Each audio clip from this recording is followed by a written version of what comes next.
Hola, estimados cadetes, bienvenidos a una clase más de filosofía. Bueno, bienvenidos a nuestra primera clase de filosofía de este año lectivo. Esperando que todos se encuentren muy bien. El día de hoy vamos a hablar sobre un tema muy importante que está, en este caso, perteneciente a la unidad número 1 del libro de filosofía. ¿Ok? Vamos a trabajar también los temas, como podrán darse cuenta, de manera virtual. También para el entendimiento de cada uno de ustedes. Lo vamos a hacer a través de estos pequeños videos en los cuales se dé una explicación extra a lo que se da en clase para que ustedes puedan tener un mejor conocimiento acerca de los temas que vamos a ver en cada una de las materias. Entonces, mi recomendación principal es que ustedes puedan visualizar estos videos, se den el tiempo y así pues trabajar de una excelente manera. Para el día de hoy, en filosofía, vamos a hablar sobre uno de nuestros autores favoritos y de los más famosos que hemos podido nosotros trabajar durante toda esta primera unidad. Luego de haber trabajado con las escuelas del pensamiento, y como lo habíamos visto en la anterior clase, hoy vamos a hablar sobre las virtudes platónicas, ¿ok? De nuestro autor Platón. En este caso, las implicaciones que tenía, tiene en la sociedad y tuvo en ese momento y en esa época en la sociedad, es decir, cómo visualizaba Platón la sociedad, cuál fue su aporte a la explicación de la misma, qué ideales tuvo, qué características se pueden observar de mejor manera y así poder pues ampliar nuestros conocimientos sobre este gran autor. ¿Cuáles fueron las características más importantes? Primero que nada, Platón en sus pensamientos filosóficos se planteó la pregunta, ¿qué es lo bueno para la sociedad? Es decir, ¿qué es aquello que le hace bien a la sociedad? ¿Qué necesita una sociedad para estar bien? Este ha sido un intento que no solamente Platón lo propuso, sino que muchos pueblos, muchos filósofos, muchas sociedades trataron de responder a esta pregunta, ¿no? A lo largo de la historia de la humanidad sigue siendo una pregunta que se sigue tratando de responder. Platón, filósofo griego, pensó en este caso en una ciudad ideal y planteó, en este caso, una obra que la denominó como título La República. Fue un manuscrito, un texto que escribió explicando sus puntos de vista de cómo funcionaba la sociedad. En este manuscrito logra responder cómo es el proceso de la sociedad griega y qué lugar ocupaba cada individuo, es decir, cada persona qué lugar ocupaba dentro de esta sociedad. Existe en este manuscrito una estructura que él manifiesta como debería estar organizada según ciertas características las personas que forman parte de una sociedad. ¿Cuál fue la estructura jerárquica según Platón de la sociedad? No obstante, esta ideología de Platón es muy buena, ¿verdad? Pero no es tomada en cuenta en todos los aspectos. Fue tomado en cuenta y fue una forma en que él trató de responder a estas preguntas, ¿no? Platón establece una estructura jerárquica de la siguiente manera. En primer lugar, tenemos bueno, en la parte más baja, ¿ok? Tenemos los productores, ¿ok? Ellos irían en la pirámide, en la parte más baja. Ellos contemplaban la templanza entendida como la moderación. Platón creía que los seres humanos se debían organizar según los valores que tenían y los ideales que tenían, también como las acciones por las que hacían. Decía que los productores eran aquellos que cultivaban la templanza, la moderación en leyes, en sabiduría, en acciones. En este caso, estas personas eran las encargadas de estructurar o de organizar la sociedad como tal para que no exista excesos en ningún tipo. Los gobernantes, por otro lado, estaban en la parte de arriba. Ellos eran la cúspide de la pirámide. Decía que ellos eran los poseedores de la sabiduría. Por así decirlo, eran como la parte más importante. Por eso se llamaban gobernantes.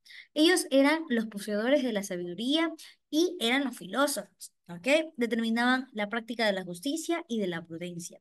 Junto con los moderadores, buscaban la forma de que la sociedad, según Platón, trabajara de una manera en la que todos tuvieran un lugar privilegiado. Recordemos que la sociedad griega veía al ser humano como la fuente de todo, era como el centro de todo. Lo más bello e importante era el ser humano.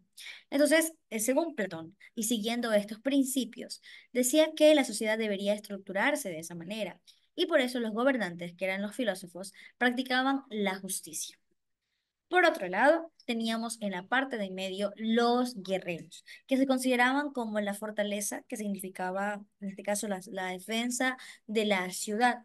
Si lo vemos de una parte a accionar, ellos eran los guerreros. Recordemos que Grecia, por así decirlo, también se consideró como dentro de ella una de las polis que es Esparta, una polis bastante militarizada, por así decirlo. De aquí el concepto virtual, Platón está asociado a la clase gobernante, dado que él era un filósofo. Es el conocimiento y el dominio en sí mismos y quienes están relacionados con la sabiduría y el conocimiento. Platón decía que saber es poder, es decir, el conocimiento era la herramienta más importante del ser humano.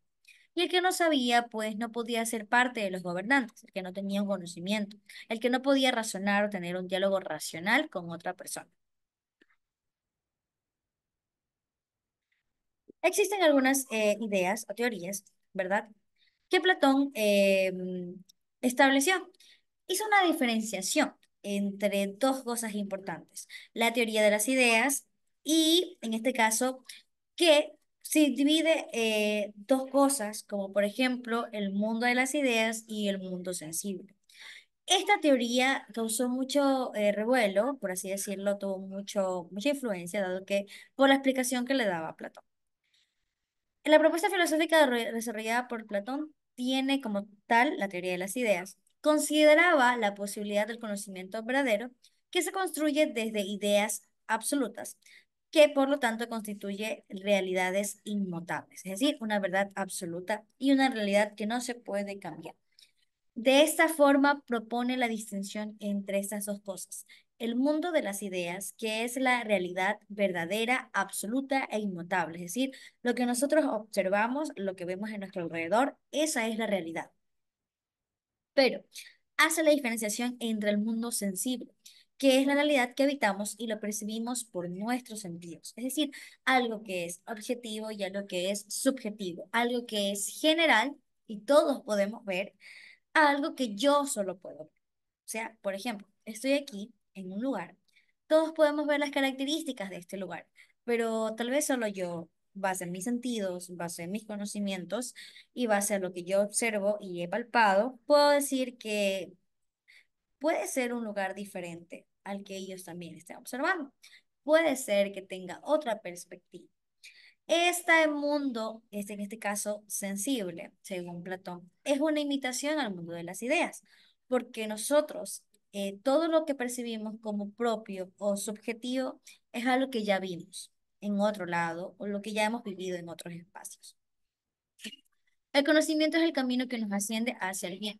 Platón distingue el conocimiento sensible del conocimiento intelectual. El primero no es considerado como un pensamiento o un conocimiento, sino como una opinión que viene de la imaginación. Por esa razón, él hacía esta diferenciación y pues buscaba encontrar que el ser humano siempre tiene que preguntarse cómo y dónde lo podemos poner en práctica, ¿verdad? En este caso, estas aportaciones filosóficas de Platón fueron muy buenas e importantes en su momento y en la época en la que existió, dado que buscaba responder estas preguntas de la sociedad, ¿no? Por el día de hoy nos vamos a quedar con esta explicación básica sobre este tema y estas diferenciaciones entre el mundo de las ideas y el mundo sensible. Los invito a todos ustedes, cadetes, a ponerse a pensar si alguna vez en su diario vivir hemos estado en una realidad que tal vez para otras personas o para ustedes mismos no es la realidad que estamos viviendo. Es que podemos hacer la diferenciación como cuando, por ejemplo, alguien está alcoholizado. En verdad, todos podemos ver qué sucede o la realidad, pero en esa persona que está alcoholizada tal vez ve un mundo diferente. Algo así lo decía Platón, pero hacía la crítica de ambos mundos, o ambos pensamientos, o ambas formas de ver la vida. Nos vemos en la siguiente clase.